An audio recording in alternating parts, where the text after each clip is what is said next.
G'day and welcome back to another DBZ Dokkan Metal video. In this video I just want to talk a little bit about hype units and what makes a unit hype, like what gives a unit hype, why is it important, and yeah, just basically talk a little bit about it. So to first understand this, obviously I think with the announcement of Future Gohan and Super Saiyan Trunks, a lot of you will know that I am super hyped for it, but a lot of people were also super hyped for Rose.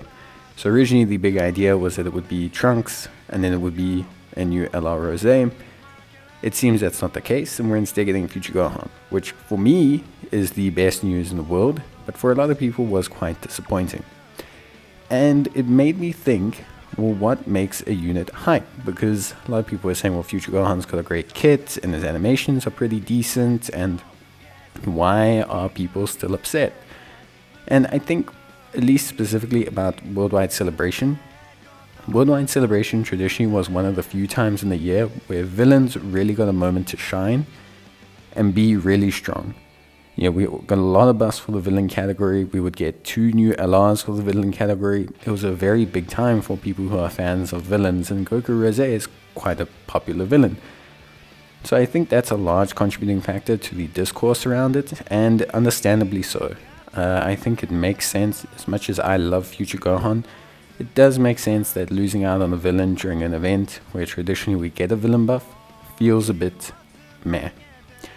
But it also made me wonder, if kits are good and animations are good, what determines whether a unit's hype? Well, I think part of it is the unit themselves. So I do think passive has a role to play, but this is a IP-based gacha game. It's a game based on Dragon Ball Z. It's a game based on the characters of Dragon Ball Z. The character will have a large say in what's popular. Look at Vegeta Blue. Even though he's not necessarily got the greatest kit and base according to some people, although I think he's fine, a lot of people still summon from anyway because Vegeta Blue is Vegeta Blue, and he's really, really awesome. As a character, he's really cool.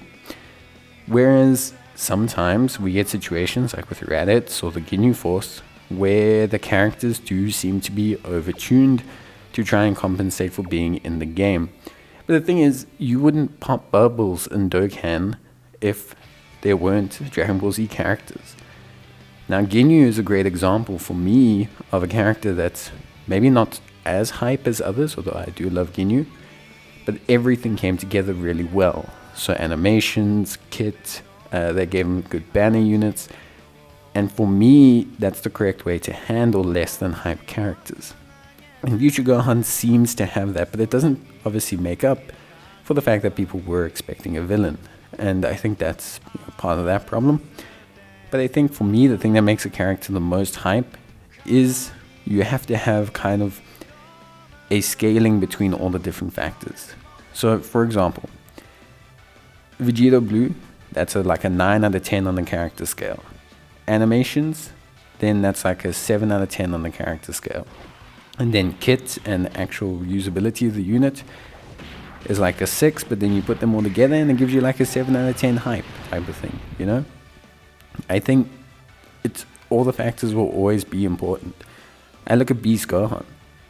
For me, animations, not bad. Kit, pretty good. I love this unit. Leader skill, great.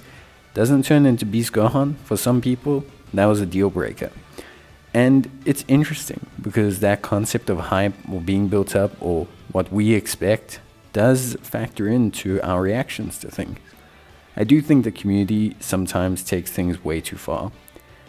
I see them, this is why I've muted like so many people on Twitter, and I just don't watch Dokkan YouTube or go on the Reddit really or do anything like that.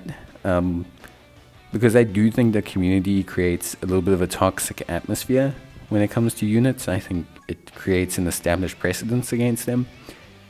But I think hype has to be a balance between all 3 factors: kit, animation, and character. And I think sometimes even if a unit meets those 3 criteria, they might still just be slandered because they weren't what we expected. But let me know what you guys think. I'd love to hear it.